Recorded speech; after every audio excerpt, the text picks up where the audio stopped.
Welcome to the Convince Me podcast, where we are on a mission to convince you to step out of your gaming comfort zone and try something new. Let's get to convincing with a special episode dedicated to Avowed. Avowed is a game that came out just a couple weeks ago, and it is by Obsidian Entertainment, which is the game company responsible for games like Fallout New Vegas, Outer Worlds, and really just good RPGs. So yeah, I mean, let's get into our thoughts. What are your base thoughts so far, Darren? Yeah, I mean, so for perspective, obviously neither one of us have beaten the game yet because we have lives. But I'd say both Ryan and I have cleared through the second area. I believe he just finished the third I did. last night, as of when we record this. I did. So we've had enough time to really gather our thoughts. At a real quick recursory glance, I'm really enjoying the game. Um, I appreciate, and we'll come back to this in a bit. I appreciate that it really does give you more freedom than you think to play through the zones how you want. Insofar as it doesn't put you on rails and make you go through it as intended, quote unquote. But I mean, yeah. But it's been a lot of fun. I've enjoyed it quite a bit. What about you? Yes. So I do feel the same. I there may be a couple of times where I accidentally wins in this episode because um have you have you ever had a harsh reminder that you're getting older? Just the most intense reminder of like, hey, you're old now. Uh-huh. So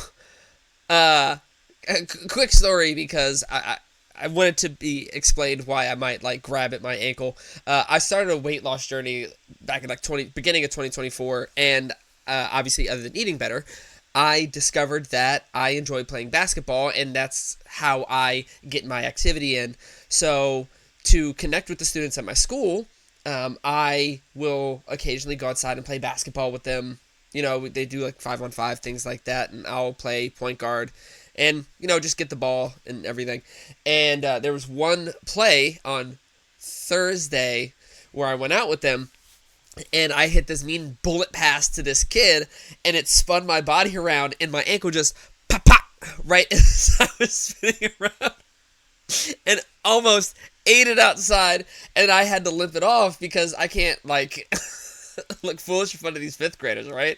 So I just have to limp along the court as I'm dribbling the ball up. And the That's a worst part... really that's a really nice way of coming up with a story to explain that you got crossed up by a 10-year-old. Oh, no. It was, I'm telling you, the worst part was that there was no one there. It was a pass. I wasn't even involved in the play anymore. And I just misstepped. An ankle touch earth. I just pop, pop. And then I get home later that day, and it's a little sore, but I take my dog for a walk. And as I'm going, there are these three kids shooting a basketball around. I was like, you know what? Let me get some more exercise in. It's like, yo, y'all want to play twos? I'm like, yeah, let's go. So there's one play where I'm trying to drive, and this kid's wearing these big old, way too big Timberland boots. And I try to drive and trip on his boot and just right into the ground that same day. How old was this one? They Also were 10 years old? No, they were like middle or high school. But yeah, no, this kid was wearing boots that were way too big, and I just absolutely ate it, and I think I still have the imprints of the gravel on my hand. So yeah, quick story about how I might like speak and then randomly wince. So, you know, like I said, harsh reminders of being old. But yes, my experience with the game has been fantastic. I think I went into it with a different expectation than what a lot of people did. Because when this game was first announced, back in, man, I don't even remember when it was. I know it's been in development since 2018. I think full-time development might have picked up in 2020 or so. But when it was first shown off, a lot of people made the comparisons to Skyrim. And for those who don't know, Darren and I that was a game that Darren way more so than me, but Dan and I put a lot of time into because it scratched an itch that not many games at that time could, and honestly, not a lot of games since could, because there was this level of exploration that made it feel like you weren't doing a checklist, which is something that Elden Ring did really well. So when they made those comparisons, Dan and I both said, yo, I'm in Skyrim-like experience, let's go. And as it got closer to release, I started seeing articles that were saying, like, hey, don't compare this to Skyrim. The only similarity Skyrim it has is that it's first-person combat, and it's open world, and it's fantasy. That's really the only comparisons that you have to Skyrim, because as far as the exploration goes, it's not one giant open world.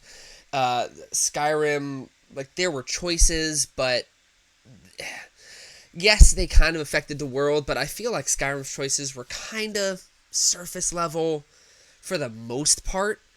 Other than like who you side with, the Grey Cloaks, or the what was the Civil War?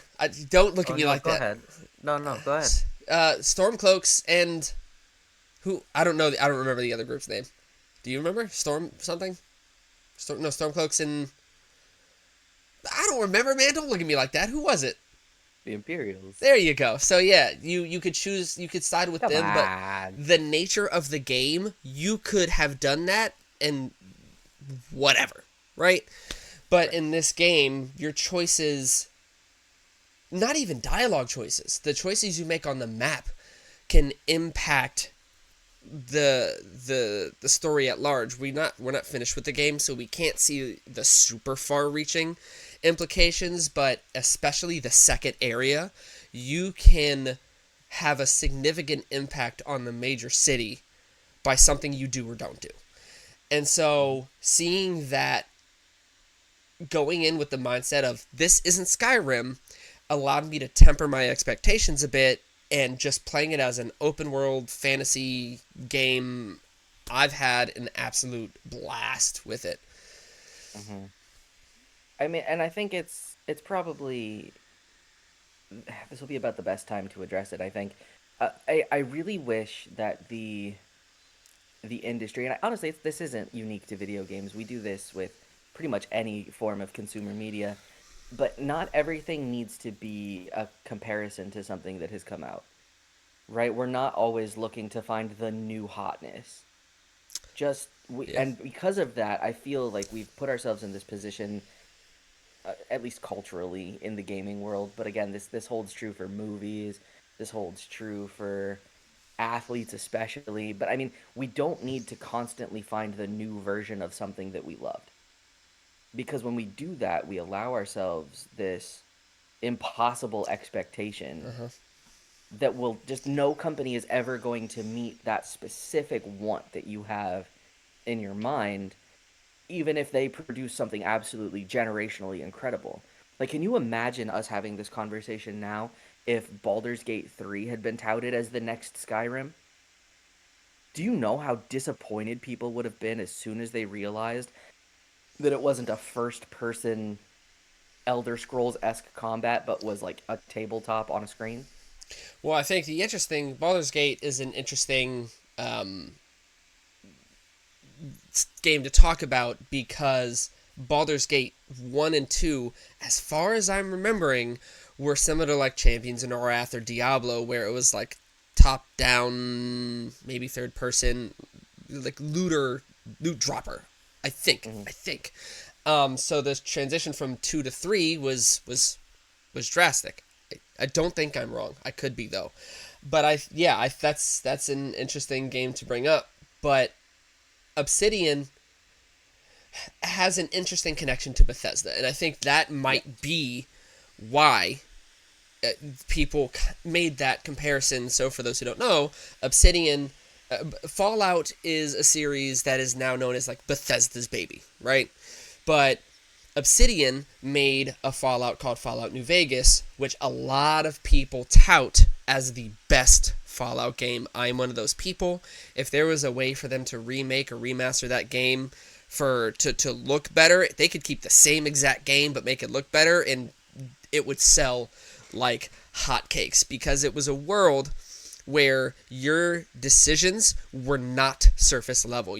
There were so many endings for Fallout New Vegas, and the tiniest decisions that felt inconsequential could impact the ending that you got. It could impact the state of the world, and no Fallout since New Vegas, granted there's only been 2, but Fallout 3, 4, 76, none of those have captured the magic that New Vegas was able to create. So they have that connection because Obsidian and Bethesda have made games in the same series.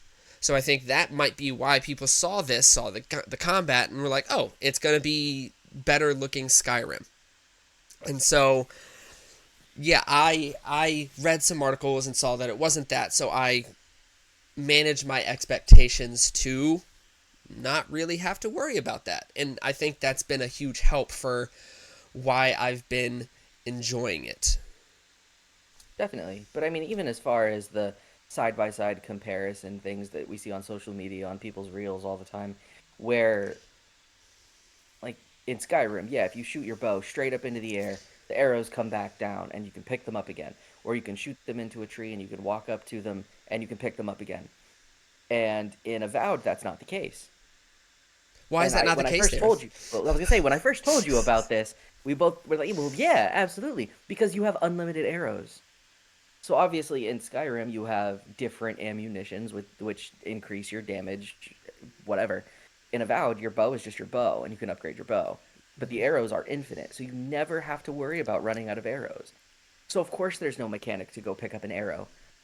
It's just you have them forever, always. There is a difference between somebody liking a game because they don't like it, which is fine, and Hmm. then disliking a game because they're just wrong about mechanics, or Hmm. like not liking a game because it's not what you wanted it to be.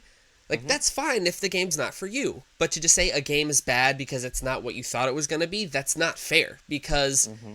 they made the game they a lot of the time they made the game they wanted to make, and it just happened to not be for you, which is why I I have a hard time trusting user reviews. Like, there's so many reviews on OpenCritic, Metacritic, where they gave it a 0 out of 10, and they're like, the run wasn't fast enough, and it's like, do you understand what a 0 means? Like, really think about what a 0 actually means as far as how good a game is. Think about what you're saying. Like, That really. means that you're saying Avowed is as good as ET for the NES. How dare you? Don't besmirch the name of E.T. That was a no, it wasn't. It almost caused video Or games to stop. Superman 64. E.T. almost single-handedly stopped video games from existing. That's true. There aren't And many honest. games that are Mm. that bad. But yeah, so if anybody is interested in trying it out as we're talking about it, it is an Xbox and PC exclusive. I don't even know if you can say exclusive if it's on 2 consoles, but it is Xbox and PC only. It is on Game Pass, and as far as I'm thinking, I believe, in my memory at least, this is the first major Xbox exclusive since Microsoft went and acquired all those companies. There have probably been some other ones, but I personally feel this is the biggest one so far. Like, Starfield happened, but now people have, who cares, right? Like, it was big, Yeah. but it was so rapidly forgotten. And I feel like this game has the potential to be remembered, maybe even for a niche audience, I guess. Yeah. I mean, again, not to harp on the point, but remember this is Avowed, set in the world of Pillars of Eternity. Mm-hmm. This is not the Elder Scrolls : Avowed. Yes, so the interesting thing, for those who don't know, Pillars of Eternity 1 and 2, Deadfire, are games that were very different genres. They were a CRPG, which I've seen 2 explanations for CRPG. I don't know if it's classic or computer. or I don't know fully what the C stands for, but it was is a top-down RPG where it was turn-based and it was set in the world of Eora, where there are gods and there's godless and godlikes, which it's a whole thing.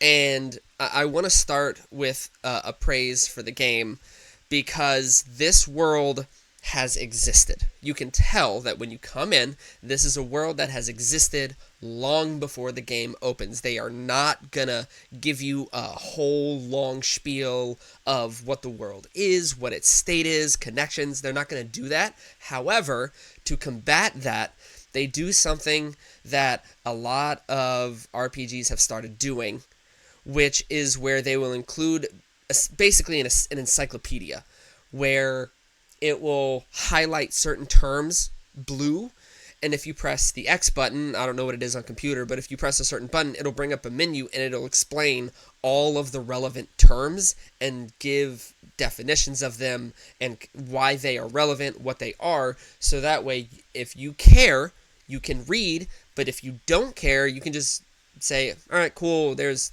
Wodika and Zorups and all these other things. Like, yeah, I just want to go around kill stuff. You can do that. But if you're a lore hound, they have something for you. And I think a lot of RPGs really need to start doing that. Would you say that Final Fantasy 16 did it better or Avowed does it better? Oh man. Okay. So that's hard because they did it so differently. And But I it's think given the gameplay loop, they're both very thematically appropriate. So I mean with Pillars of Eternity, again, as you say, you press the button in the middle of the conversation, even down to translating certain dwarvish phrases. mm, If it's highlighted in blue, you can get information about it. Um, However, what I like more about what 16 did is that 16 hid additional background information into its lore system. So you could actually get a bit more of a complete piecing together of the story and the world at large from its system as you unlocked certain pieces and progressed through the story. So even then the descriptions of things that you were given would change throughout the course of the story that's true. in response to the happenings of the world, and some of it was very subtle, but you could go back in and find it and you could just get more information about those who came before, the officials, the politic of the land. Whereas with Avowed, you are simply always in a place where you have access to the world as it currently is, but the game itself doesn't place a ton of mention on past or at large politic because it's really just the one group and then everybody else as it is responding to the singular group. Whereas with 16, I mean, the world is occurring simultaneously, as is given by the fact that you have the passage of time.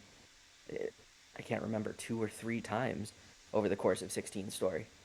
Right. Yeah, and for those, I don't think it was fully explained. It's an encyclopedia of terms that are relevant to the conversation being had. It's not like it'll bring up every single term throughout the game. It'll just pull up the terms that are relevant to what you're talking about at the time, so that way you're not overwhelmed, which is Mm-hmm. very, very useful. Because as I've said many times, I'm dumb, and I'm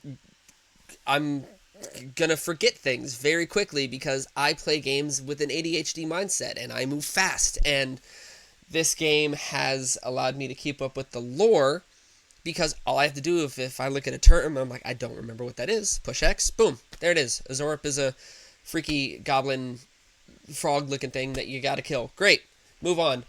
Um, I think I am a mix of interested in background and history and lore and also wanting to kill things. So, yeah, I think this game is a good mix of that. Mm-hmm. So, speaking of the how my goopy goblin brain, goopy goblin gamer brain, which is a term that I have lovingly coined from the YouTuber Nikki Jakey. And Uh-huh. the Sure. Goopy Goblin Gamer Brain is essentially like I just want to go. I want to go, go, go. I don't want to slow down and watch a 50-minute cutscene and I just want to go attack and kill things and get that dopamine rush of like new loot, kill, magic. I just want to do that, which is why I get through areas so fast because I'm sprinting at all times. How do you think the combat part of the game feels? So I honestly think the combat feels pretty good, and I've even tried it in both first and third person modes. Yeah.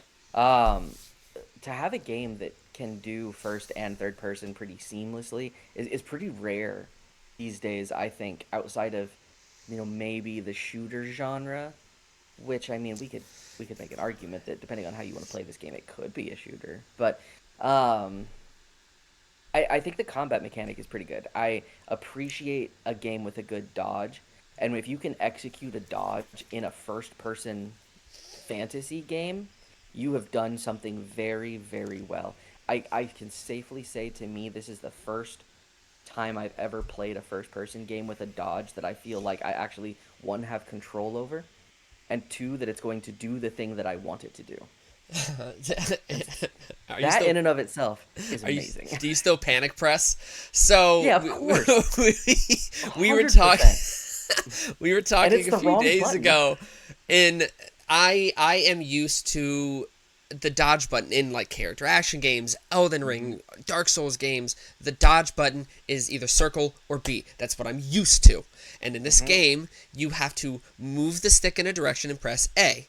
Obviously not forward because moving forward and pressing A jumps, but when you push right, left, back, and A at the same time, it jumps in that direction, or dodges in that direction, and the B button crouches.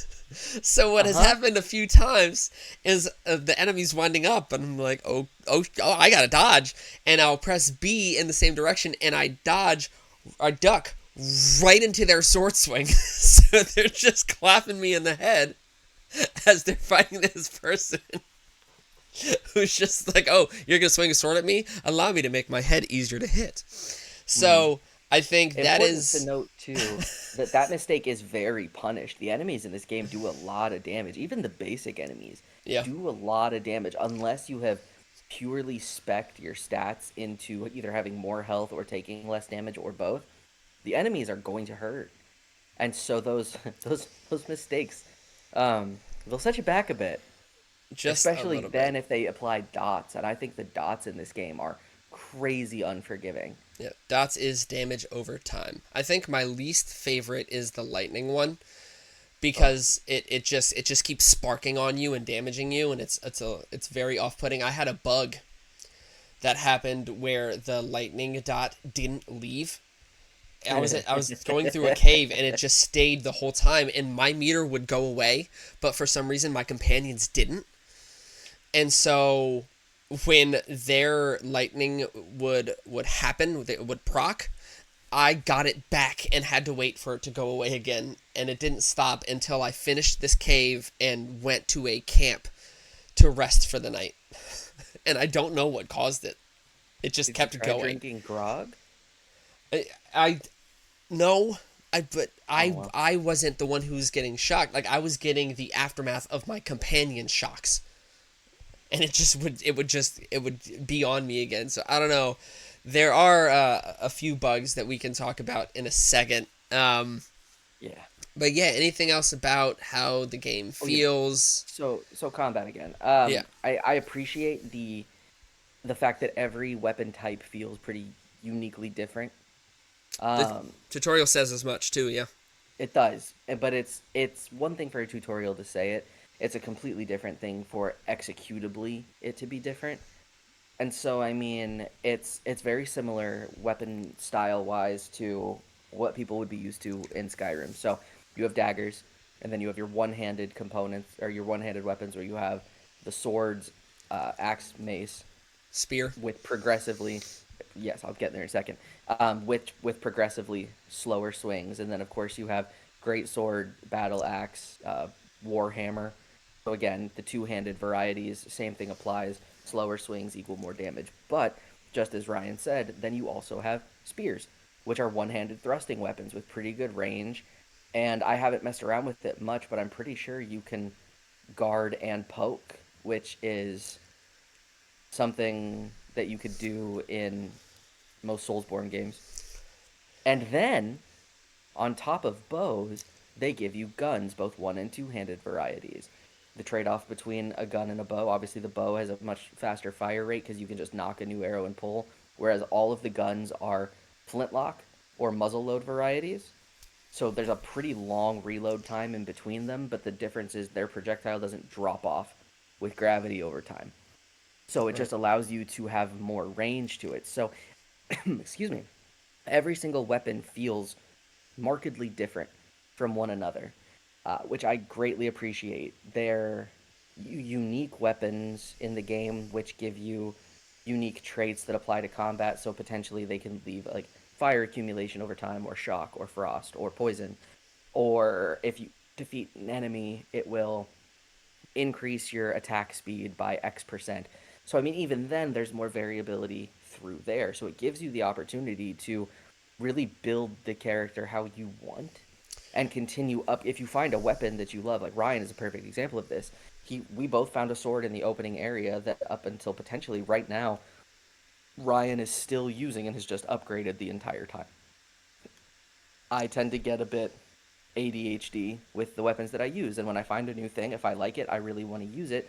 And so I will throw a ton of money at respecking my stats and skills to be able to use this weapon Yeah. somewhat optimally. I think we both went the mage route this time.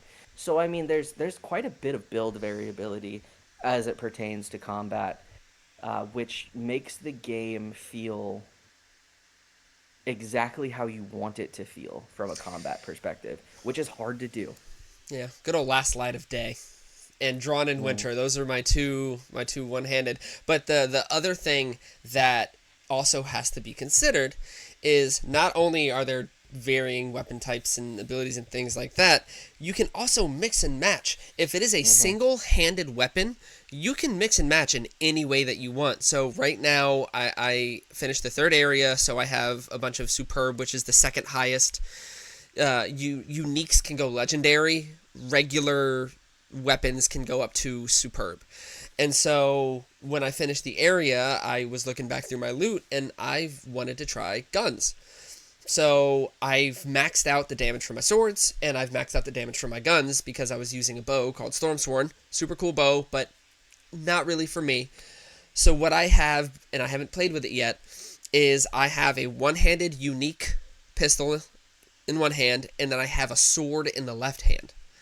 So I can now fire far away, but if an enemy wants to get up close and dance, I can also just left hand fire my gun, swing sword while it's reloading, fire gun, swing sword while reloading. So now I can be doing something at all times instead of having a two-handed weapon where I fire, have to reload, fire, have to reload. I have something I can do while I'm in the midst of reloading.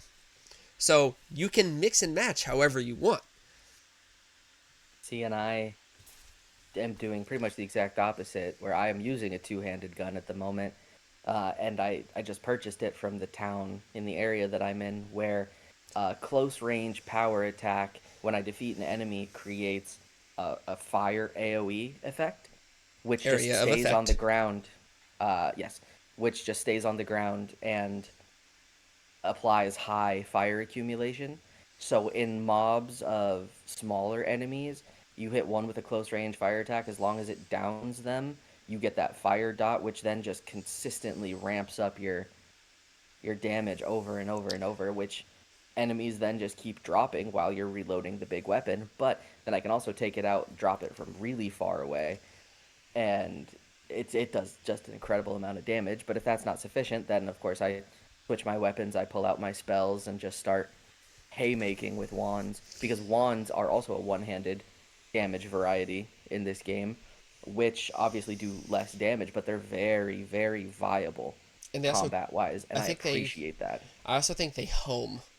They do. So They do. that's the other benefit is you can shoot from far away and you don't really have to worry about being super accurate like a gun because it just homes in on where the Hmm. person is. So I'd call it more of like the mid-range option for sure. yeah, like the assault rifle versus the sniper. I'd call it more the SMG. That's fair. That's fair. So yeah, I mean, as far as continuing on gameplay, I mean, exploring the world, I pretty much sprint from point A to point B. There is an over. There are typically 3 to 4 maps. There is the map of the entire world at large that you can use the fast travel. There's a map of the region you're in that you can fast travel in. Then there will be a map if you're in a cave or a separate area. Sometimes they had a map. I was actually just in an area last night where there was no map for the area. It you could pull up the name of the area you were in, but it was just your character's arrow and no map. It was just a blank area. And then you have the map for the city of the region that you're in.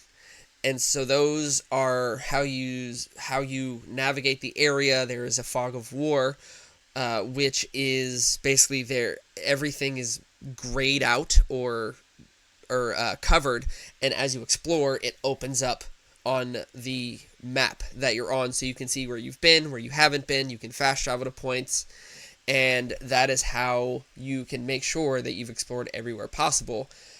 And Darren and I explore the regions differently because I am the kind of person where I don't go to the region city until the very end. Because what I do is I explore the whole map. I like to explore it organically. I don't want to follow quest markers because when I follow quest markers, I feel like I'm just doing a checklist thing rather than just going and exploring that area because it looks cool. I go and explore the whole map and then I go to the city. And the thing that this game does that I love is you can retroactively turn in quests. Meaning, I last night just got to the city of the region I was in, and other than one, maybe 2 quests, I was able to go into the city and just turn everything in. I didn't have to go to the city, get the quests, leave, come back. Because I'd explored the whole area, I just turned in quests that I haven't even received yet because I had already done them. So there are bounties, there's fetch quests, there's I don't think there are kill X amount of monsters in this game, which I really, really appreciate in a game. But yeah, that's how I explore the areas is I do the whole map and then I go to the city and then by that point it's pretty much just doing the main quest of the area for me. Yeah, I don't explore that dissimilarly. I My problem is I have big shiny thing syndrome. And so I try to be as methodical as I can about maps, but then inevitably something catches my eye and I'm like, well, I'm gonna go run at that now. And ooh, but there's a thing. Oh, and oh, that thing looks really cool. And so all of a sudden you go and look, you pull up my map within about an hour and a half of me being in an area, and it just looks like a 3-year old took a crayon and was like, and that's like because there's fog of war on your maps when you first get there, and so the only carved out paths are just me and my nonsensical running all over the place as I try to still Skyrim mash the jump button to try to mantle up everything I can.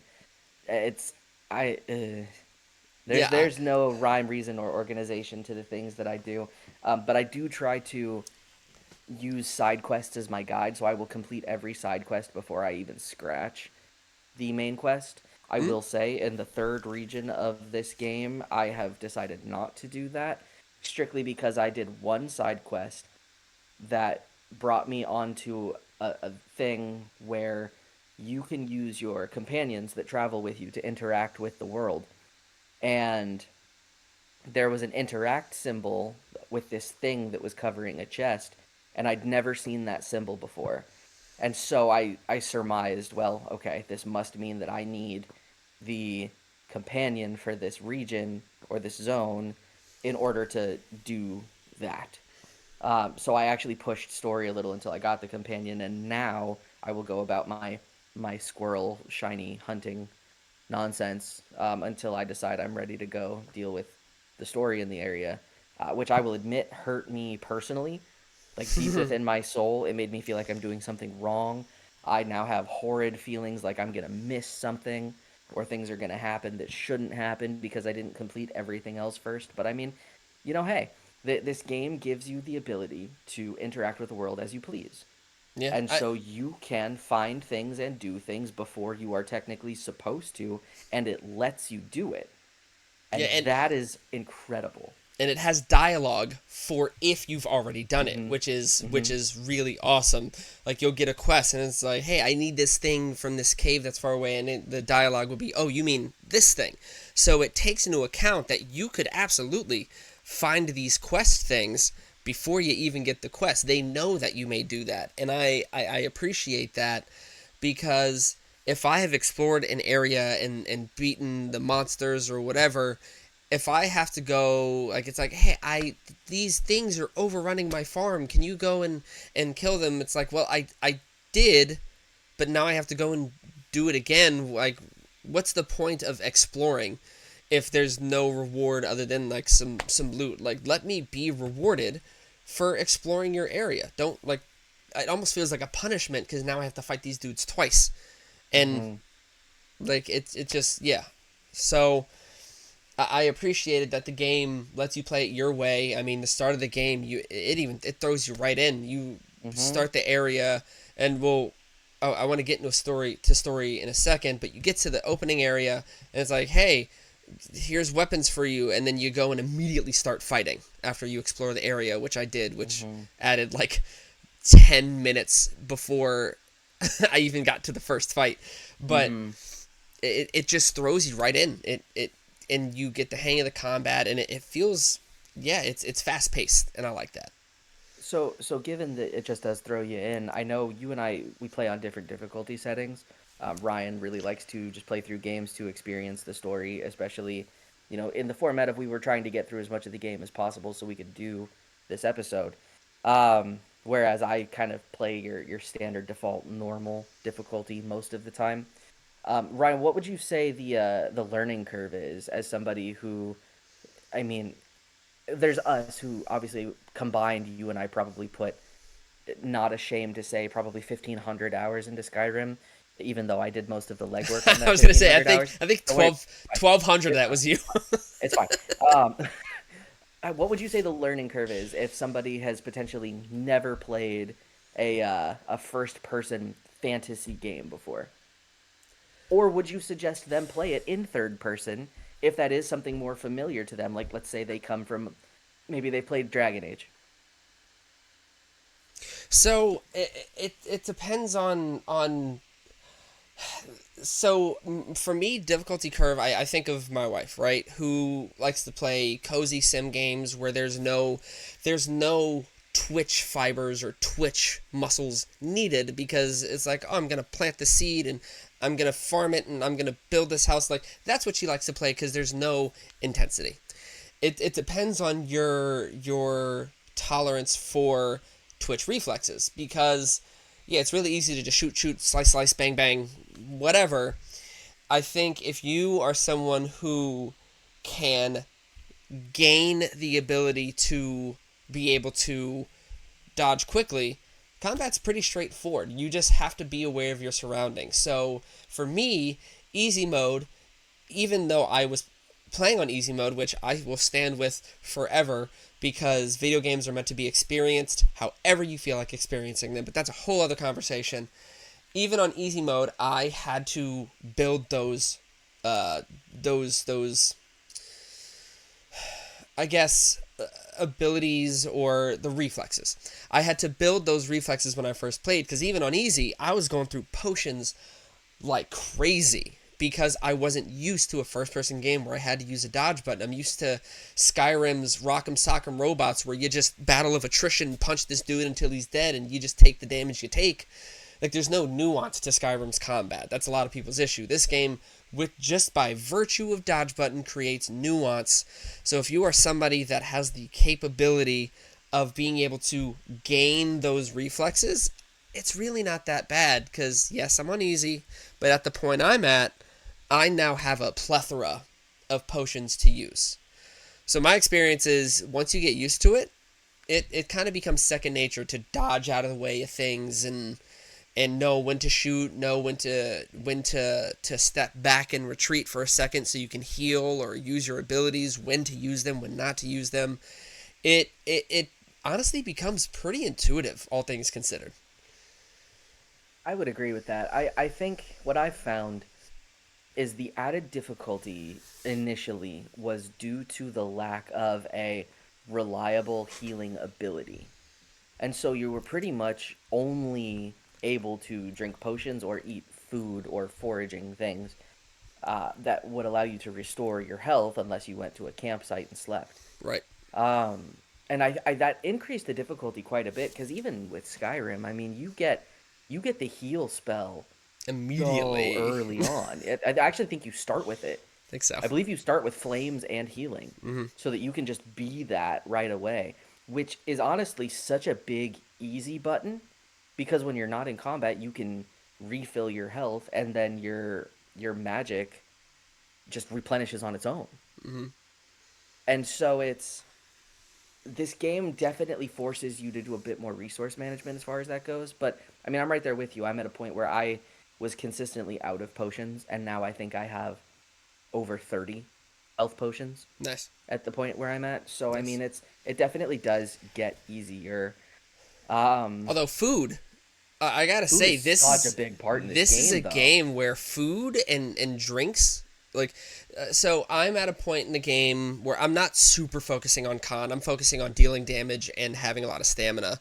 So my Hmm. health isn't crazy high, but I do have some health boosting things, and my health is sitting at like 3 something, I think. And you can easily find food items that restore 150 health.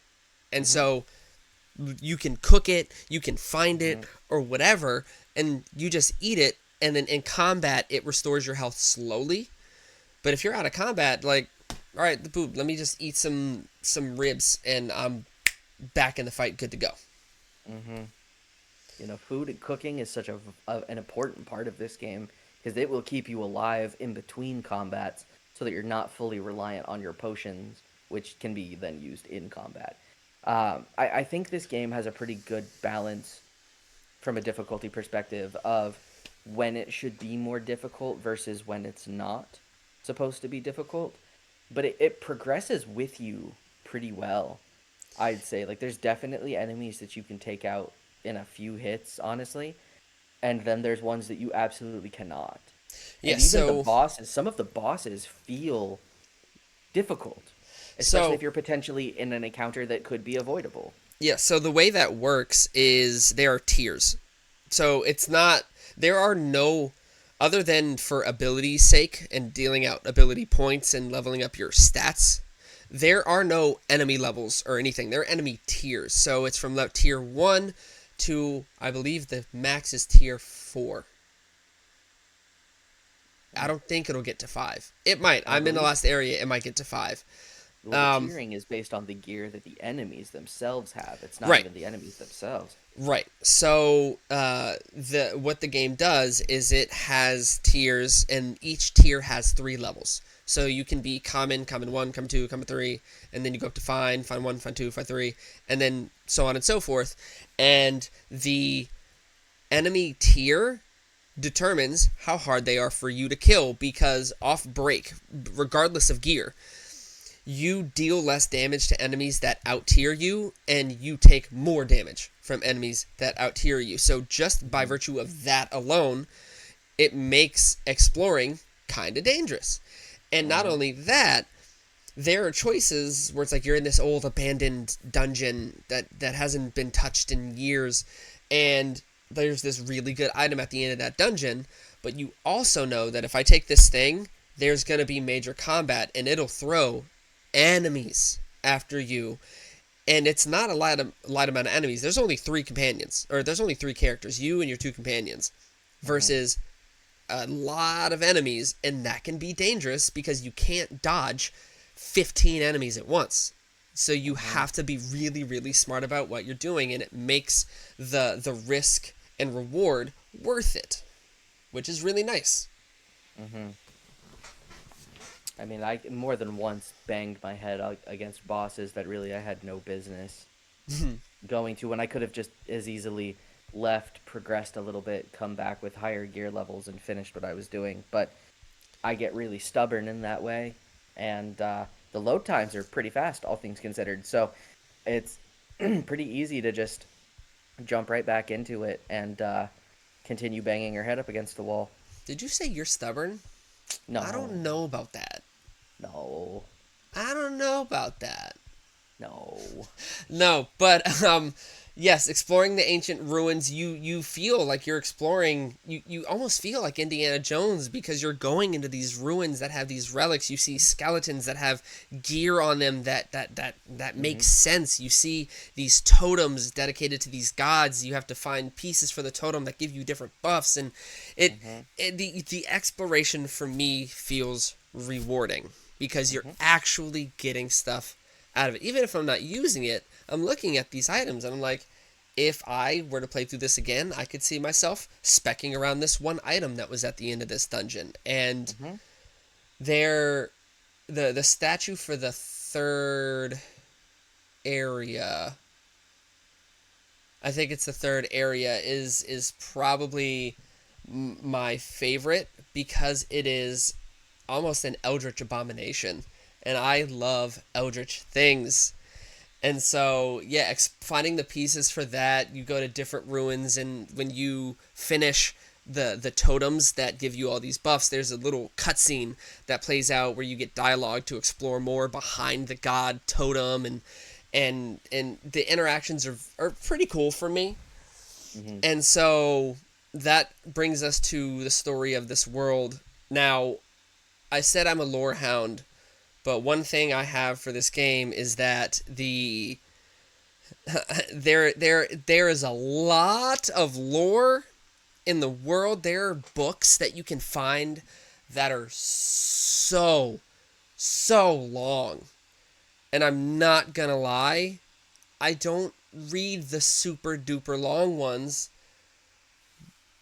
I don't know about you, but I just don't. Like, if I wanted to do a lot of that reading, I feel like I would play a visual novel, Mm-hmm. which I'm fine with, but I'm not playing this for that.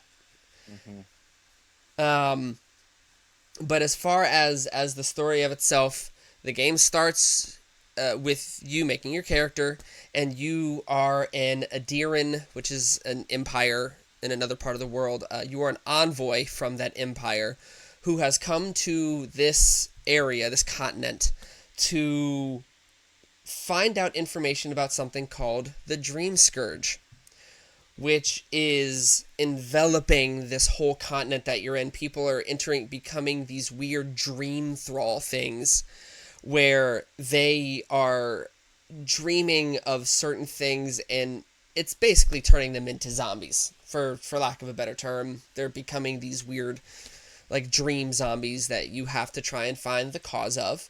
And you find out, I can't remember if you know this before you come or if it happens after you come, but you find out that you are a godlike.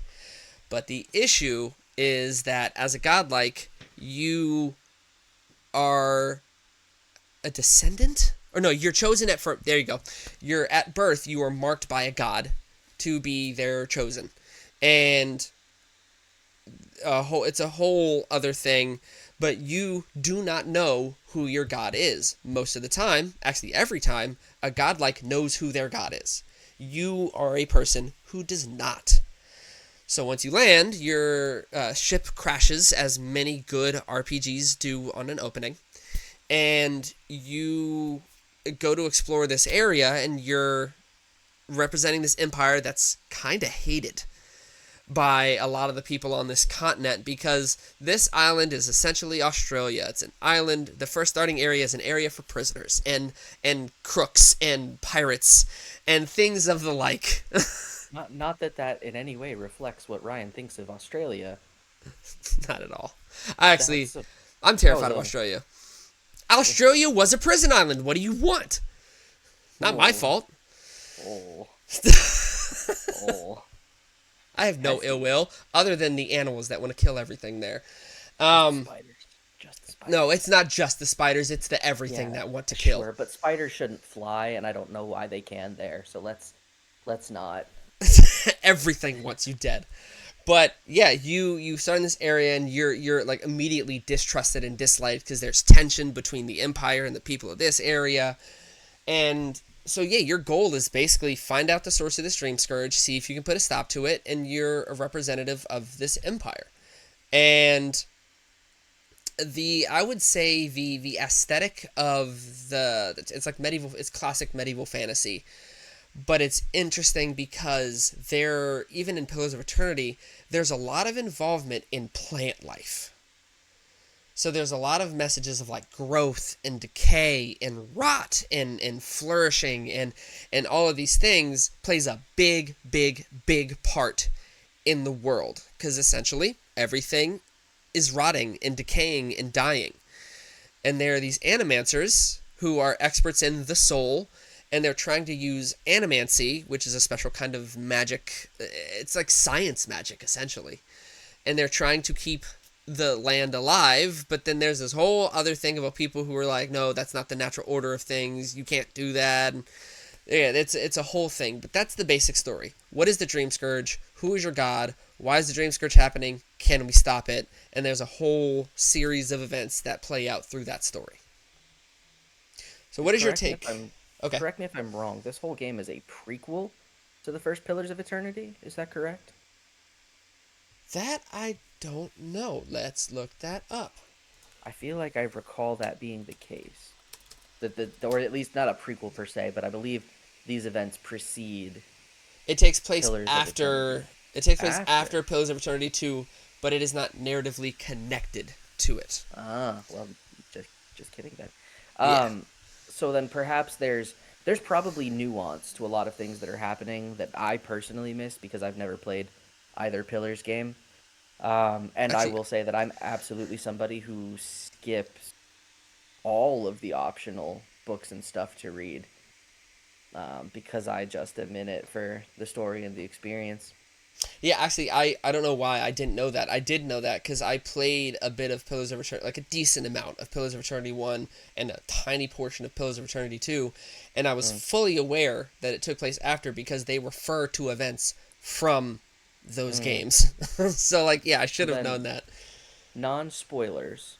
Okay. So without spoiling, does the god that we serve as the god like in this game, is that name, now that you've learned the name, does that name ring a bell from anything that you've played? It kind of does. Interesting. But I could be completely wrong upon the quickest research.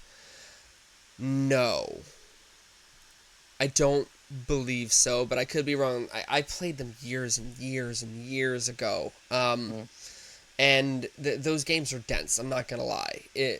It is. There's a lot in those games because your CRPGs are very story focused. Divinity: Original Sin 2, Baldur's Mm-hmm. Gate 3, Torment, Tyranny, Pillars of Eternity, Pathfinder: Wrath of Righteous, Pathfinder, Kingmaker, first Pathfinder. Yeah, all those games are so lore heavy, and so as someone who's a big dum dum, I'm not going to remember those once I stop playing the game.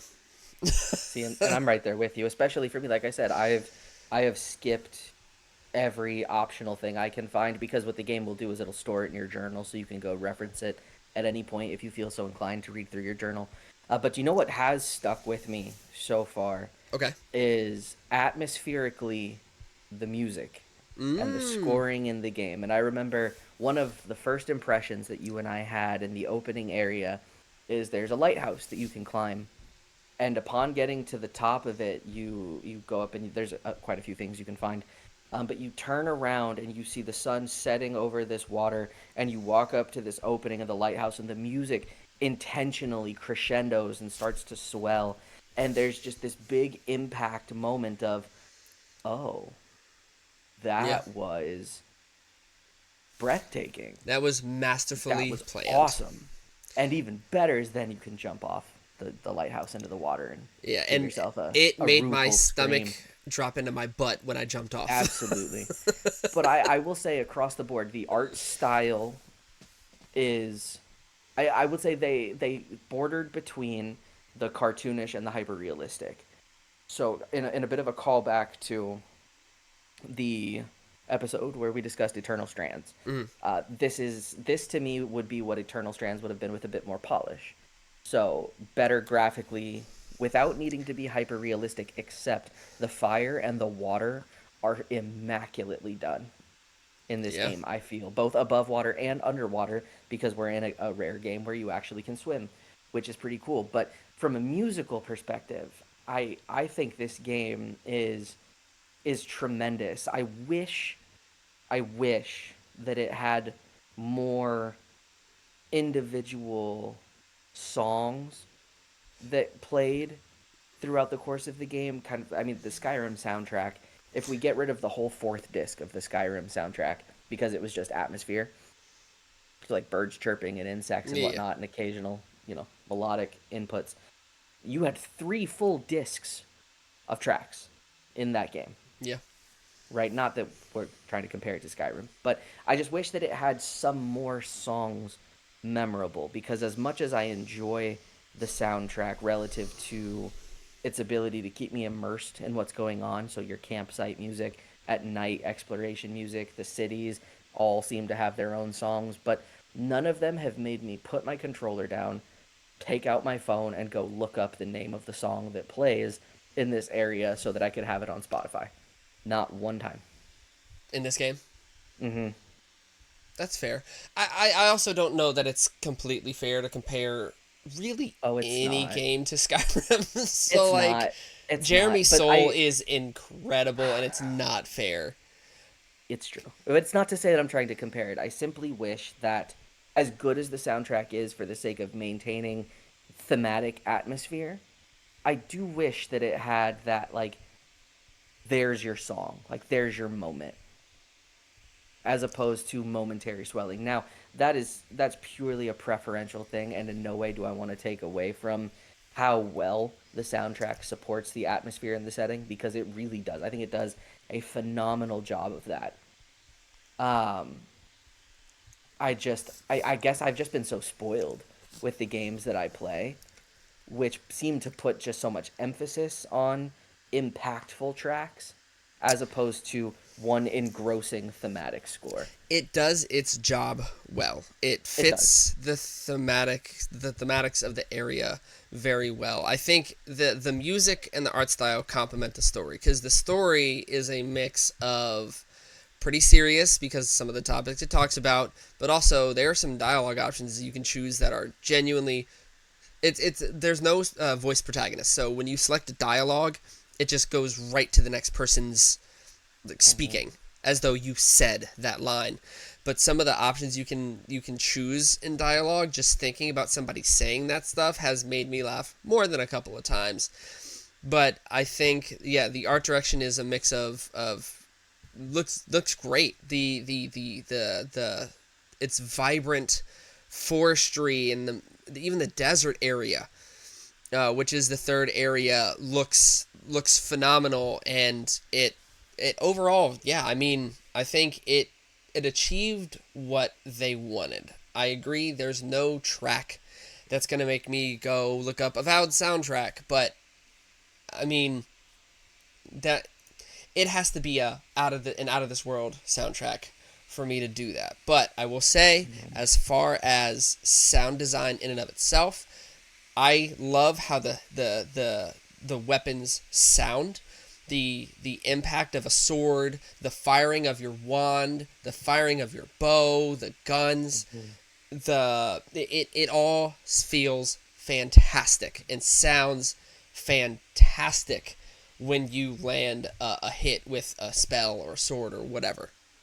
Hmm. So I And I mean, mean, yeah, art direction is great. Sound direction's fantastic.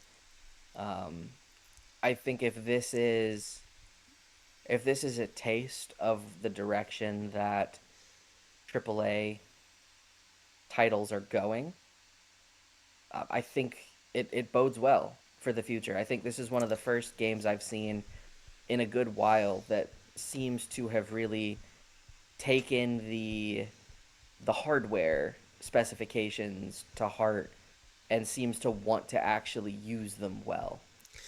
And I do think that they have room for improvement because you're right. It's the right direction, and I know that Obsidian is typically story first. It is world interactivity is important. It was in Outer Worlds. It was in Fallout New Vegas, and I'm so hyped for Outer Worlds 2, and I hope that they take some of the things from. Obviously, it's not like they're a new company. They've been doing games for a really long time, but I think Mm-hmm. in this foray, they can learn a lot from what this game is and what it's done, and there are just some things that I think they could do to improve for Avowed 2 or Outer Worlds 2 or whatever. Mm-hmm. And I would actually like to speak about one of them because it is probably there are some things that definitely could have used some more time in the oven or just outright changed, and Mm-hmm. mine is the stealth mechanic. Mm-hmm. So I Mm-hmm. think that if you are going to include a stealth mechanic in a game, then you should have the ability to completely go stealth if you want.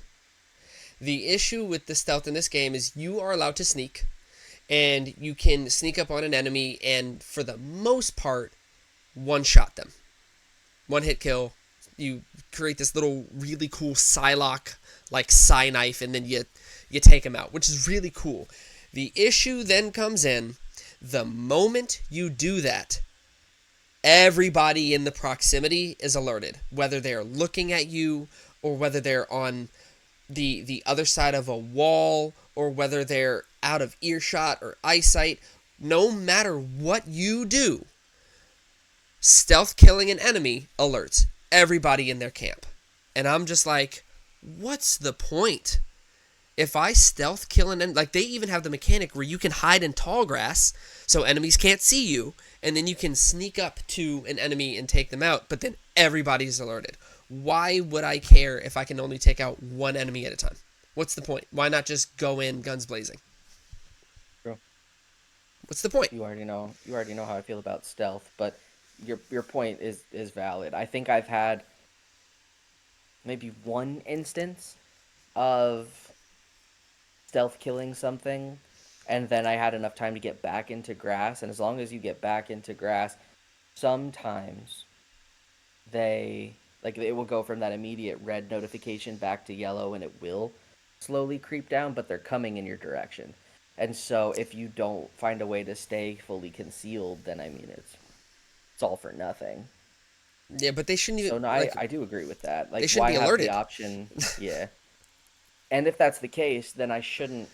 Then it should always be a one hit kill instead of most of the time being a one hit kill. Because if I only get one, I need to make sure that if I'm going to spend it, I'm dropping at least one thing. Yeah, I think it matters how many tiers above you they are or whatever. Because I think I've only had one, maybe two instances of where it didn't one hit kill. But yeah, no, Mm, that's the one that stood out to me. I'm like, why even have stealth if it truly doesn't matter? What's the sure. point? Um, I think for me, as far as things I would like it fixed, in a game that's as narrative driven as it is, there's a heavy emphasis placed on the scenes where you're in dialogue. mhm. And repeatedly throughout the course of the game as I've played it right now, the one of the people that I'm speaking to, their frame rate of the animation of them speaking will drop to like 20 frames a second. Yeah, And it's really choppy and yeah. really glitchy, and like their mouth lags behind. I actually, not that long ago, because I was playing up until about an hour ago, I had an instance where the person's mouth was not even forming the words they were saying. So it was like it was as though I selected a completely different dialogue option, and that's the script that started to play animation wise, but that's not what I actually picked. So the vocal recording was a completely different series of words. And to me, for a game that places as much emphasis and spend as much time in the dialogue scenes, that to me is particularly egregious. Like I can't imagine that QA didn't find any of those. And Yeah. I am by no means somebody who works in QA, nor have I ever done that. Nor do I want this to be a critique against anybody who worked in QA, because I have absolutely no concept of crunch that you were under or the time that you spent Yeah. doing it, or even if you brought that, you found that and you brought that to someone's attention and it just didn't get done. That's not what I'm trying to say at all. I can't imagine that I'm the first person who's ever seen this. Well, it's In in fact, even dialogue. so bad as people, well, it's in dialogue, but it's in dialogue that you're in constantly. And now it's almost every single dialogue scene. One of the people involved in the dialogue that I'm in is choppy and slower. Wait, was it in the third area? It's been in the last two areas. So in the first two So second areas, area, third I area. I don't think I had it in much as much in the first two, but the third, when I was in that city talking to people, that was when it was at its worst, to the point where there was one scene where the person wasn't even in the scene. The camera just panned to an empty space and had that character talking, and I'm like, who That's really bad. who is I this? to that same point, I mean, the characters that operate and live their lives in the background, some of them are moving at like 10 frames a second too. Like when you first get into the third area and you go to the mines, pretty straight Yeah. away, the sulfur mines that are right there, there's some people in the background who are like either digging or pickaxing, and it's like I feel like I'm watching the old stop motion Rudolph the Red-Nosed Reindeer movies with some of those dudes in the background. So here you have this beautiful sprawling game running at like 120 frames a second, and then which, oh god, the settings at the beginning of the game were a nightmare for the stuff I had to go back in and fix. But um you get these people running at like 60 to 120 frames a second, and then you've got Mr. Shovelly pickaxey miner guy who looks like he's running straight off of a, I don't know, a TI 79 calculator. You know what I mean? Like it's Yeah. just it's wild, the disparity between those. So I mean, if for no other reason than that shatters any immersion that you have for me. Sure. And so if that's something that can get tightened up, that would be phenomenal, because otherwise it's an otherwise great game that like that it's 2025. Those are hard to look past. I think, yeah, other than those two things, I mean, other than those moments of frame rate drops during conversations, like I haven't had any moments where I've had to scratch my head and go, like, what just happened? Like, if I die, it's because I got overwhelmed by enemies, I made a poor jump and didn't mantle because it was too far and I missed it, or I missed time to jump and fell. Like, really, other than that, I haven't had many game over screens that I was like, well, that was fluky. And so I think the game controls as intended from my experience. The quest lines are for the most part interesting because it's not just, hey, I need you to go kill 15 monsters over there because they're killing my crops. It's like that you get quick backstory to these characters, who their families are, and why this quest that you're doing matters to them, and you build a connection. There's one family that or one couple that I ran into in the third area before I even went to the city, and when I got back to the city, they were there, they called me over, and they talked to me. It wasn't even a quest. They just called my name, and I came over there, and they were like, hey, we moved here, here's this thing that we found in our new house, we want you to have it because you saved us, because we don't need it. And I was like, oh snap, I could have completely ignored them when they called me over, and I never would have gotten that. There was no marker indicating they were calling me, so the world is clearly responding to what I'm doing, and there are hard choices. I texted Darren last night saying the choice at the end of the third area is so hard, and there was no right answer. And we'll see, other than my choice immediately impacting those around me, we will see if it plays a role in the ending or in the fourth area or whatever, because I don't know. So, I mean, other than the stealth thing and, like you said, a few bugs here and there, technical things, nothing that mars the experience, in my opinion. I don't really see too many other flaws, to be honest. Hmm. Granted, I'm easy to please. I'm very easy to please. There's somebody who is probably ripping this game apart because it doesn't do X, Y, and Z, and that's fine. They are more than welcome to. Um, but yeah, I like I said, I'm very easy to please. Sure. So, with that said, I think that's the most of Avowed. I think anybody who is looking for a Skyrim like game, yes, the comparisons to Skyrim, like it's not Skyrim, but if you want to scratch that Skyrim itch, I think this game can do that. I agree to an extent. I think the only people, like, if you love the fantasy setting, this is absolutely a game worth playing because I think it does, sword and magic very well mechanically.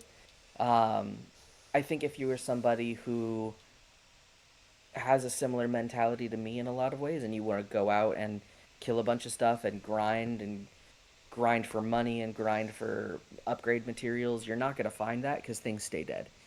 Right. So, caveat emptor, if that's what you're looking for, you may end up being a bit frustrated because this game does force you to choose the things that you want to upgrade and level up and then stick with those. While you can respec things, the upgrade materials that you find are pretty limited, and so you have to make choices Yeah. and pretty much stick to them. You will not feasibly be able to upgrade every unique that you find because there are so many uniques in this game. However, to piggyback off of that, I do appreciate what they do as far as from what I've seen. When you find a new unique, it will be at the level that is your highest current piece of gear. So you don't normally have to worry about finding a unique and then having to build it from like the lowest level to the highest level. From what I've seen, it's whatever your highest level is. So you can fall into a trap of like if you explore an area too soon, maybe you'll find a unique that's not quite as powerful as you want it to be. Because right now I'm finding superb, which is the second highest tier uniques. So that's the only thing, but I think it's a must play Hmm. for me, especially if you have Game Pass. Because if you have Game Pass and you're already paying for it, you don't pay anything extra. You just play the game. So Hmm. especially with that, I absolutely think it's worth it. So For sure. It being on Games Pass, effectively being a thing you can play for free, I would. My question for you, Ryan, which I think we should probably do if we're going to have these Games Pass focused episodes mm, for big releases like this, is this a game that if you had spent $70 on, yeah, yeah. would you have been happy to spend that money for this game? Or are you glad that you can play it on Games Pass and you're going to put it down and probably never want to play again? So that is a question that depends on what you're looking for. So if you're looking for Skyrim, you're going to be disappointed with $70. If you're looking for a game that you can enjoy and put $40 into, or 40 hours into, 45, 50, some people have put even over 100 into. I think you'll get your money's worth if you go in expecting fun combat, weighty combat, solid music. But like it depends on what your price of admission is. Are you going for combat? Because if you are and you enjoy combat, then yeah, you'll get your money's worth because it's a lot of combat. If you're going for a top-notch story, maybe not because the story is there, but the main draw is the combat. If you're going for an overall package, yeah, you'll probably get your money's worth as long as you can, once again, just be okay with not being Skyrim. That's going to be your bar of entry. I would be happy. I would be totally fine if I paid full price for this game personally, but being on Game Pass is that much sweeter. Would you be okay if you had spent money on it? It's funny because I had thought about the answer for myself before I planned to ask you. I don't think I would have been okay if I had spent $70 on Sure. this, which is interesting because I do really find myself enjoying this game. But I find that I'm glad that I'm getting to play this game for free, and once I put it down, I don't necessarily think it's going to be that comfort game that I come back to and can play over and over. No. That I will have felt like I got my money out of for this. And with games getting progressively more expensive, Mm-hmm. this game I think is tremendous, and I obviously I want to support Obsidian and their endeavors. For me, this is a great first attempt of a new IP. Yeah, you'll play it and then And you won't think about it after this. correct. And That's fair. so for me, I have to want to play a game again. I think now, especially if I'm going to justify spending that kind of money. Like, we make as many jokes about it as we do, but I have gotten my money's worth out of Borderlands. And I have gotten my money's worth out of every single iteration of Skyrim I've ever bought. And I have gotten my money's worth out of the fact that I'm one of those people who buys both versions of Pokemon, and I will play both of them, excuse me, to completion back to back. Yeah, you will. I mean, that's fair, and So that's fair. for me, no. For me, my answer is no. As good of a game as Avowed is, and I really do enjoy it, and I do not want my sentiment about not wanting to have spent $70 on it to muddy that fact. But the fact that I'm getting to play this game for free is exactly the place where I would put it.